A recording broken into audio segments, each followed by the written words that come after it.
Okay. Welcome back to the Nuclear Engineering NE 630 Engineering Analysis 1. So today will be the last lecture on the chapter for the long-term behavior for nuclear reactors. Most probably because there is one more chapter about safety analysis and event trees and so on. I think it will be not good idea if we can start this chapter because it needs more to learn about safety analysis and so on. So I prefer to give you guys a glimpse on the multi-group diffusion equation, how to drive it and how to look at it, because it is essential part of a nuclear engineering, nuclear reactor theory course. So most probably from the next lecture I will start this topic for, let's say, the Friday lecture, then one more lecture from next week or two more lectures, then I will conclude with a lecture or two for the nuclear reactors, the different types of nuclear reactors. So today's lecture will be just a very light lecture. I do not know how long it will take, but once I will conclude, we will leave for today. So today we will just finalize what we were talking about last time. So I will just remind you of what we discussed last time. We discussed two radioisotope poisons. The first one is xenon 135, and the second one is samarium 140. You remember? 140 what? 9. So what's the difference between the xenon and samarium? One does not decay and is stable, and the other one is what? It has radioactivity and it decays. So fortunately enough, if the samarium were possessing a very high absorption cross-section and it is stable, it will be impossible to run the nuclear reactor once you start the nuclear reactor and you reach to the equilibrium concentration of samarium. But fortunately enough, the samarium has 40,000 barn cross-section, which is a little, although it is high, but it's still the negative reactivity produced by the equilibrium samarium does not affect the restart up of the nuclear reactor again. So again, if we just to show you what happened last time, maybe I blot it here. For let's assume that we have time t like this. Here in this axis, we'll get the flux as a function of time.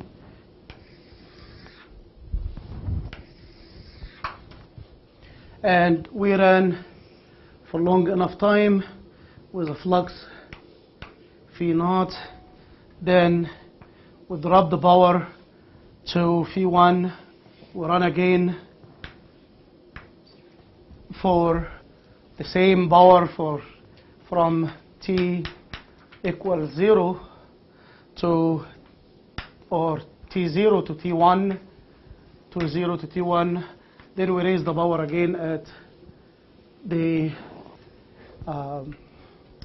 grid requested that it is a what do you call it, rush time, or what do you call it in electrical power distribution when you have a very high demand for power. There is a word, I think, I don't know, the peak time, yes. So during the peak time, everybody is watching the TVs during the night, and during the summer, for example, if it is very hot and everybody is using the air condition that runs on electricity, you need a power, so you raise the power again back to, let's say, phi naught. And this is the time here. So if you look for the iodine, let's assume with time, and then we will look for the xenon concentration with time. Then we look for, let's say, the samarium concentration with time. So this is samarium concentration with time. So again,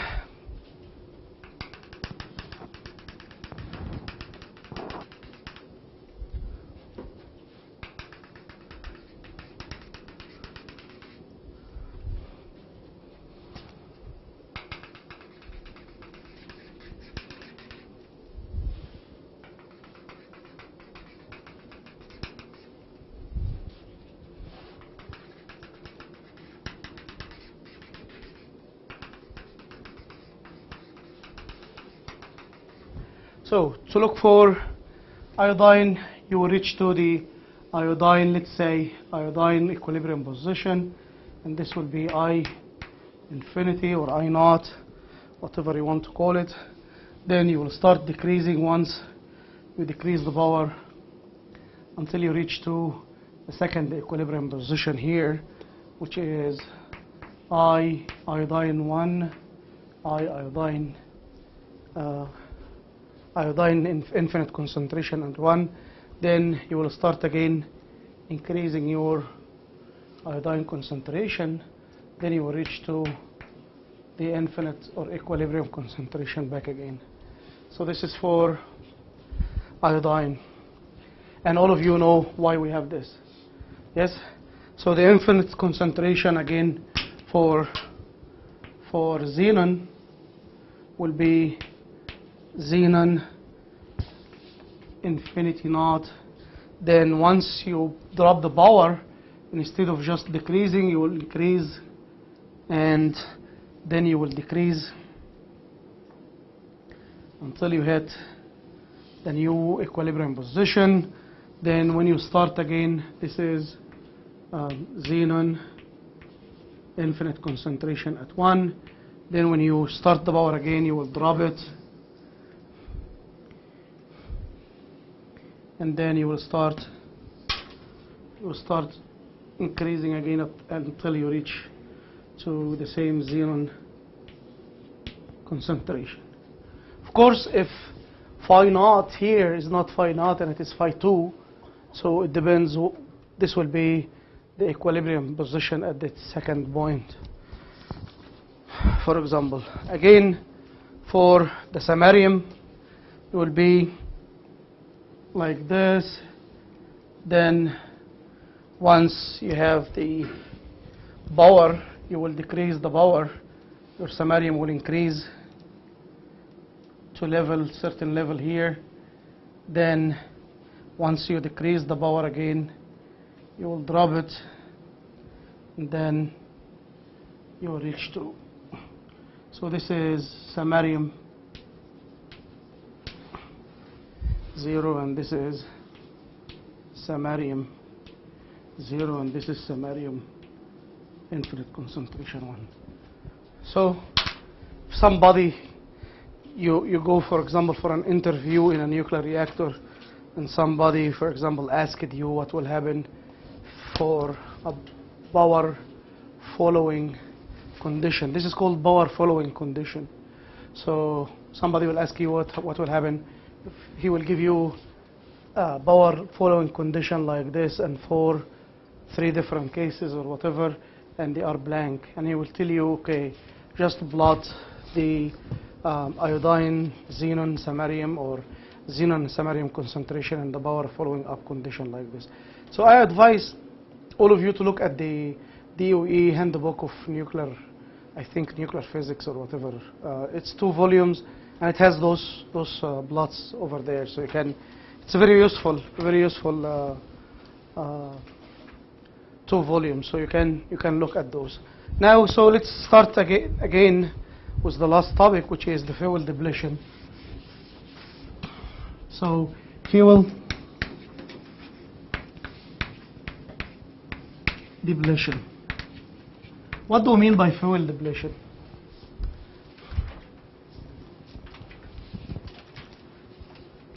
What do we mean by fuel depletion?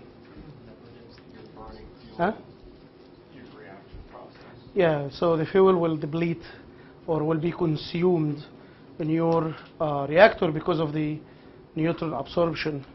Yes, so and the depletion will be because of two things. The first thing is what? Fission, and the second thing?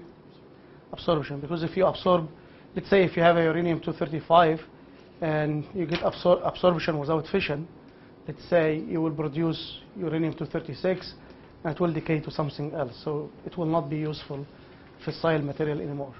Okay, guys? So the power is just giving by epsilon multiplied by sigma fission multiplied by phi. In the book, I think instead of epsilon he put it gamma. Epsilon is the energy released per fission, and this is around roughly 198 MeV that's produced, 200 MeV produced, but the energy the energy that you recover from the 200 MeV is nearly 198. Okay, guys? There is almost 2 MeV for neutrons, and there is some energy for the recoil nuclei, and there is some decay and stuff like this, and there is around 2 MeV or whatever for neutrinos.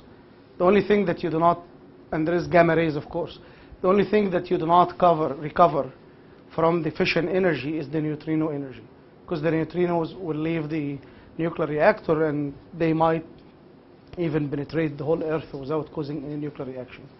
So those are the only particles that you cannot recover their energy from the nuclear fission. But most probably, if you produce 200 MeV, I think 169 was, I think, carried out by the fission products, and you have a couple of MeV for gamma rays and 2 MeV for fission neutrons, the average energy, and then you have something like, I do not remember, maybe 2 MeV or whatever for neutrinos.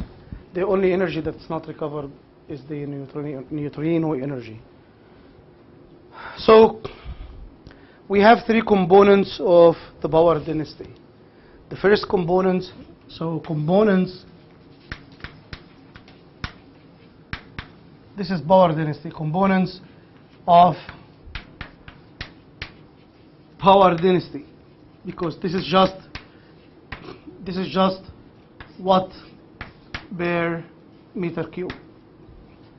So the components of your power density, the first one is coming from the fission of uranium-235.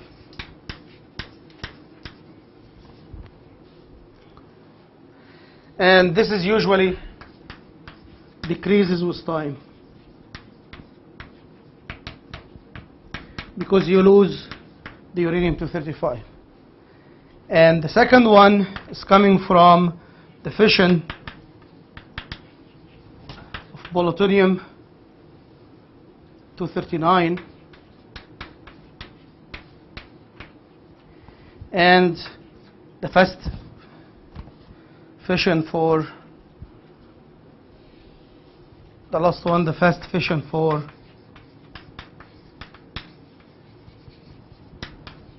uranium-238. Again, plutonium-239 is produced from what?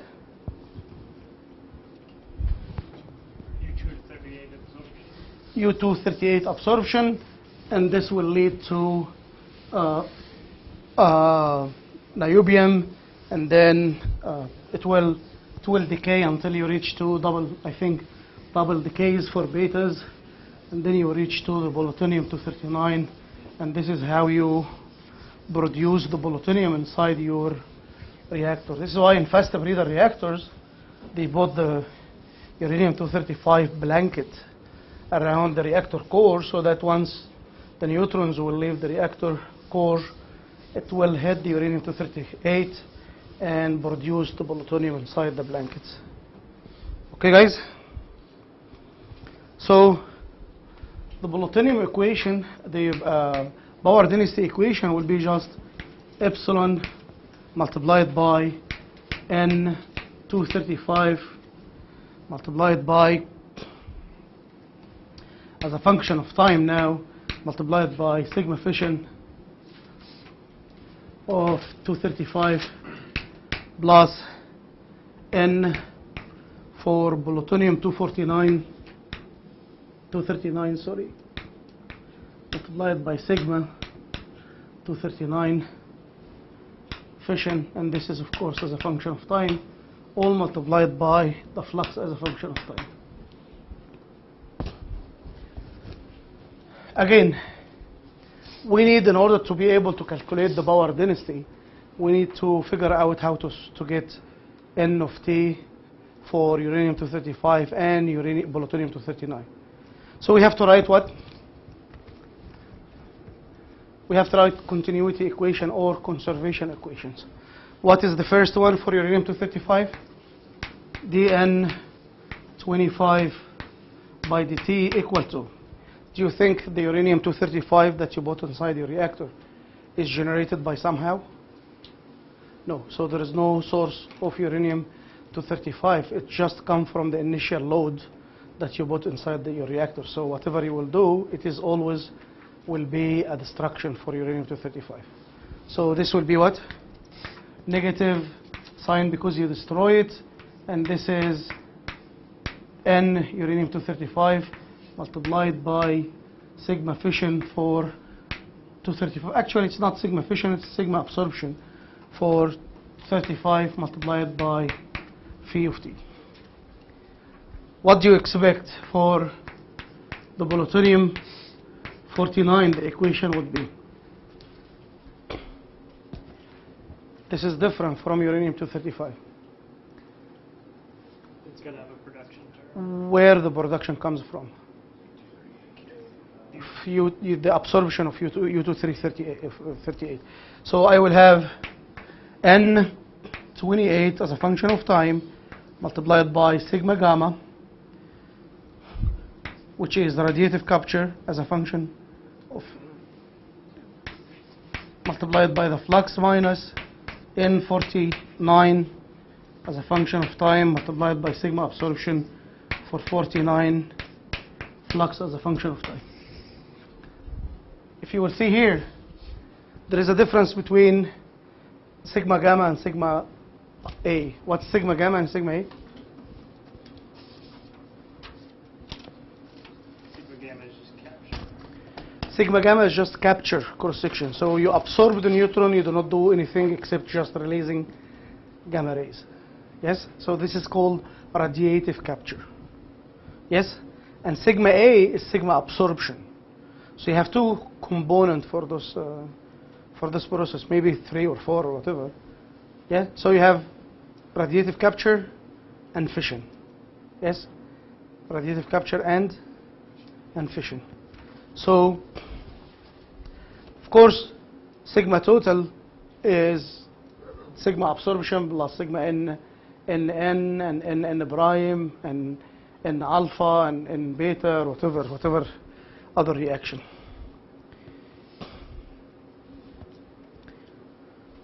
So when you try to solve the first equation will give you what?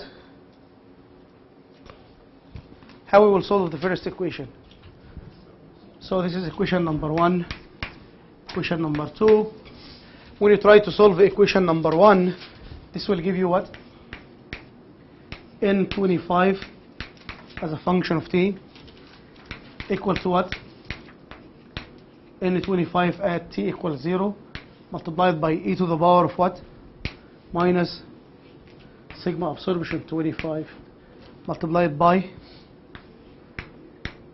phi capital as a function of T. Or actually phi capital only multiplied by T. Or phi capital. Just phi capital. What's phi capital? Phi capital is the fluence, which is the integration of phi of T dt from 0 to T. And this is, as one of you guys said, it is the fluence. And fluence means total number of particles per centimeter square, but it's not per unit time. It's all the number of particles per centimeter square. Okay, guys?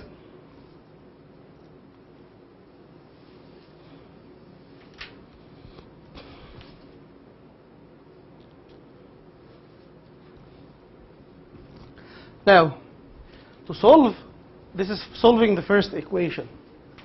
For equation number 2, I can do some approximation, because equation number 2, in order to solve equation number 2, I need to have a third equation here, because I have 3 unknowns. I have n25, n49, and n28. Nobody among you guys stopped me and say, Dr. Abdo, we need a third equation to solve this equation. So we need a third equation to solve it. And instead of just needing a third equation to solve it, we will assume that the number density for the uranium-238 does not change appreciably from the first time you run the reactor, for example. So it will be the initial concentration, and we have a small change in uranium-238 concentration. And this is just an assumption.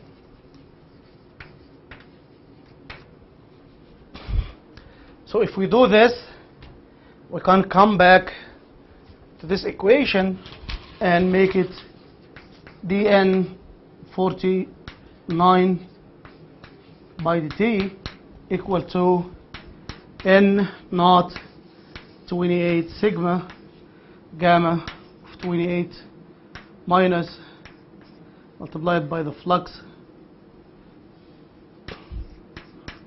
of T minus N49 of T sigma absorption 49/50.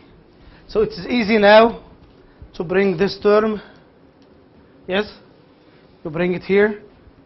So you'll have dN by T plus N multiplied by sigma multiplied by phi equal to this. So this will be the form of what? dy by dx plus p of x multiplied by y equal to q of x. So p of x is just equal to what?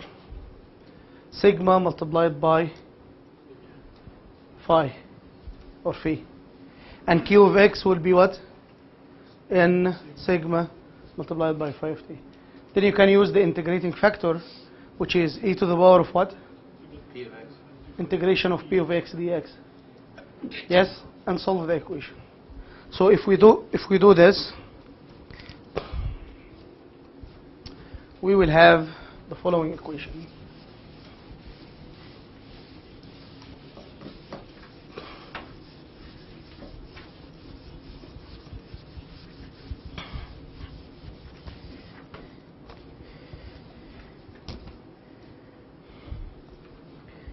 We will have N of T 49 is equal to sigma gamma multiplied by N naught 28 e to the power of minus sigma absorption 49 multiplied by the fluence here multiplied by 0 to T e to the power of sigma absorption 49 multiplied by the fluence phi of T prime delta T prime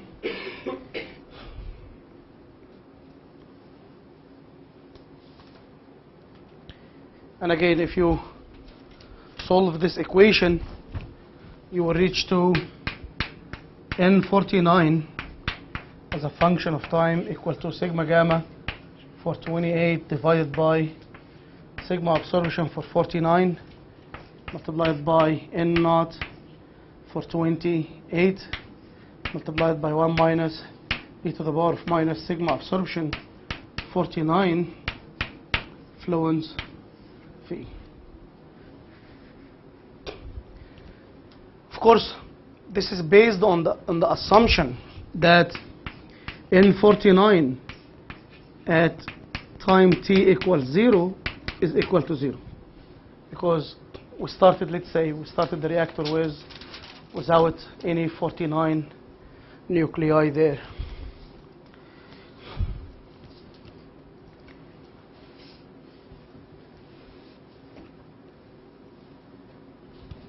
So if we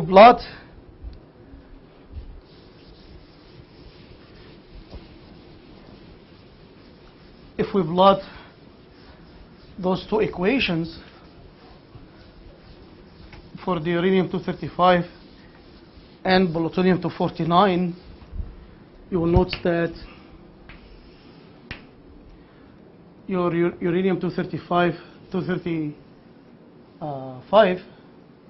is just decreasing like exponential function, and your plutonium-239 increases and reaches to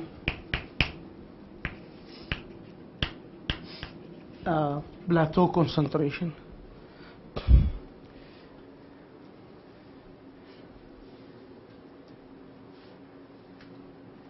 So what do you expect when we are at the end, or pretty much near to the end of the reactor core lifetime? The power will be coming from where? It will be coming mostly from plutonium. Then we will define something called conversion ratio, CR.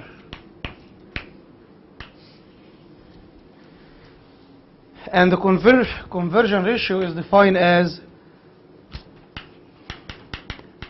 the number of fissile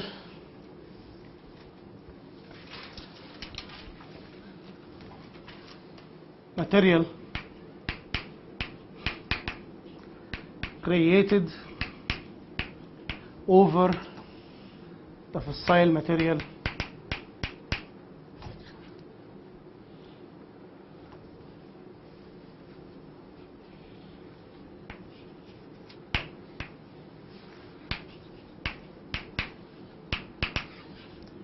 destroyed. And again, this is sigma 29 and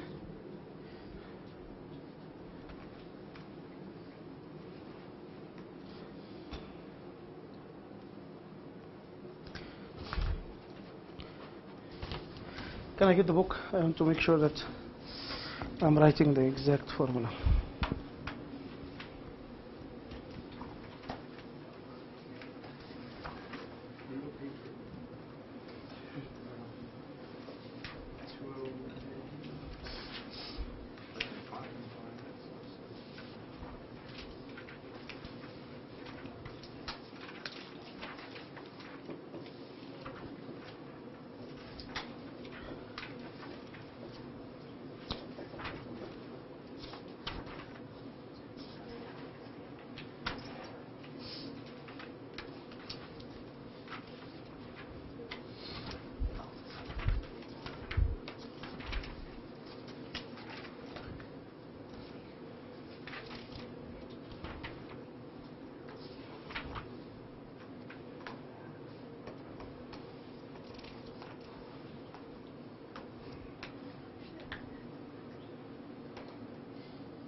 So this will be N28, and this will be sigma absorption 25 divided by N25 as a function of time, plus sigma absorption of 49 and 49 as a function of time.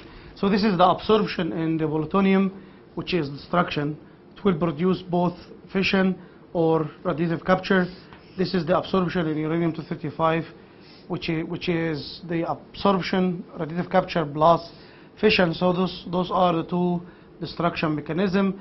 This is the absorption the radiative capture in uranium-238, which is the production of the what?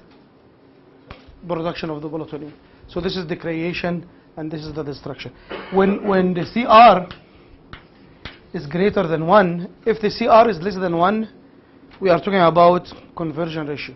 If CR is greater than 1, we call it breeding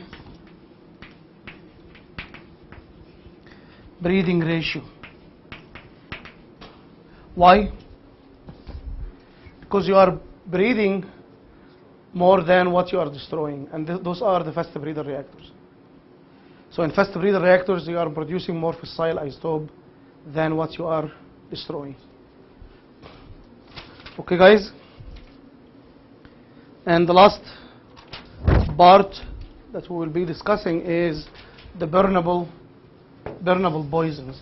So we talked about the fission product isotopes.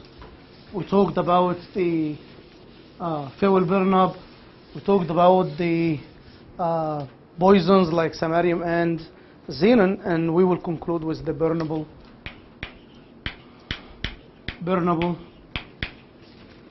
poisons.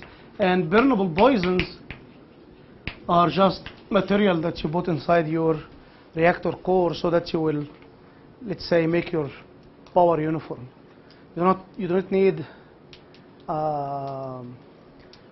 power peaking inside your reactor core, because this will make, from the thermal hydraulic point of view, it's very dangerous if you have power peaking factors, very high power peaking factors, that your average, maximum to average is very high.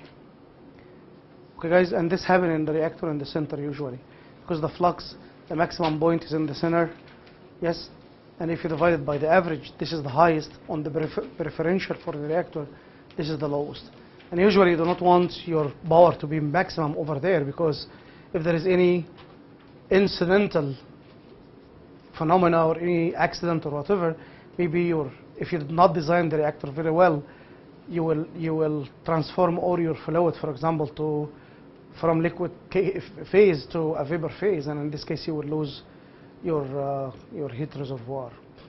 So you will not be able to absorb the heat from the reactor fuel, and you will have a core meltdown. So usually they put burnable poisons in the reactor so that they will flatten the power inside your reactor, and you do make it flat. So the dN by dt for the burnable poison as a function of time is equal to negative n, the concentration for the burnable poison as a function of time, phi of t, sigma gamma for the burnable poisons. And again, your n of t for the burnable poison will be just exponential decay function given by sigma gamma burnable poison multiplied by phi. And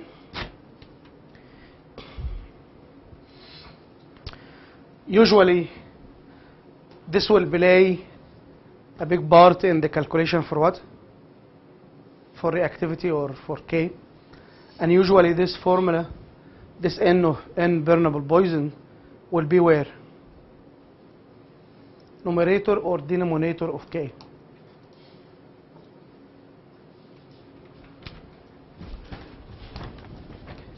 What's the numerator of K? Sigma fission only in the numerator of K. Yes?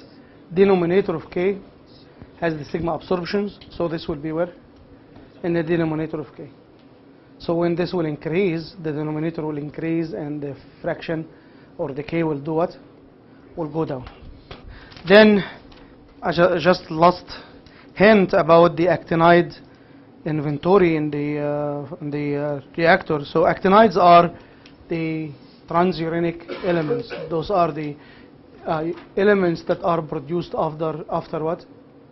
After uranium. So you have a uranium will absorb a neutron, it will do nothing, so it will transform to another, let's say, another radioisotope heavier than uranium. Then it will absorb another neutron and just emit gamma rays.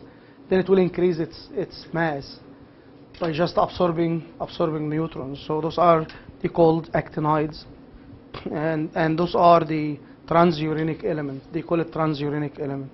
So because we have large inventory, usually the first load of a nuclear reactor is about 25 tons of fuel. 3% of this 25 tons is just uranium-235, and the rest is the uranium-238. Of course, this is not all of it uranium-235 or 238 pure. It's oxide, uranium oxide. So you have U3O8 or whatever type of reactor. So uranium oxide, it's 25 total. The load, total initial load, it's the weight of everything, the cladding material, the ceramic fuel, and so on. So the large amount of the uranium-238 will lead to a large buildup of long-lived actinides, and they are important because of two things. The first thing is their half-life. They have high absorption cross-section, and the second thing is long half-lives, and they constitute radiation hazards to the humanity. So by this we will conclude early today, and next time we will try to start a new topic, which will be hopefully the multi-group diffusion equation. I will not bring it in the exam, so it will be just a fun lectures. Then we'll have hopefully next Friday we'll have one, and maybe next week we'll have another one, and then the last two lectures will be for the types of nuclear reactors. Do you have any questions? Will we have a review? I don't know if you want a review. If you will take a review, in this case we have to cancel one of the lectures. It's up to you guys. Up to you. It's just consult with each other, send me an email. What do you want to do? Okay guys? Good luck and have a wonderful time.